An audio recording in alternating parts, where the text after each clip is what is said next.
கால் பண்ணேன் அப்படின்னு சொல்லிட்டு அவர் சொன்ன விஷயம் என்னன்னா, இன்னைக்கு காலையில குடும்பத்தோட உட்காந்து கடையில என்ன மாதிரியான நிகழ்வுகள் நடந்தது அப்படிங்கறத பேசிக்கிட்டு இருக்கும்போது திடீர்னு ஒரு யோசனை வந்தது.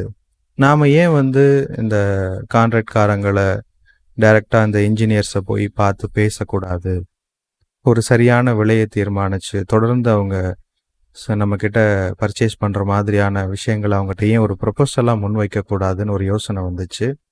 இதை நான் வீட்டில் இருக்கவங்ககிட்ட சொன்னப்பவும் அவங்க என்ன சொன்னாங்க அப்படின்னா, இது எல்லாரும் பண்றது தானே, அதே மாதிரி அந்த மாதிரி பெரிய பெரிய கான்ட்ராக்ட் எடுக்கிறவங்க எல்லாருமே நம்மள மாதிரி சின்ன கடையில எல்லாம் பொருள் வாங்குறதுக்கு யோசிப்பாங்க, இருந்தாலும் நீ முயற்சி பண்ணி பாரு அப்படின்னு சொல்லிட்டு போயிட்டாங்க.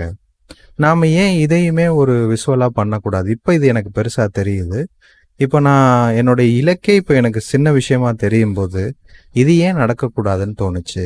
ஸோ நான் இதையுமே காட்சிப்படுத்தி பார்க்கலாமா, அதோட நான் முயற்சியும் பண்ணலாமான்னு கேட்கறதுக்கு தான் உங்ககிட்ட கால் பண்ணேன் அப்படின்னு சொன்னார்.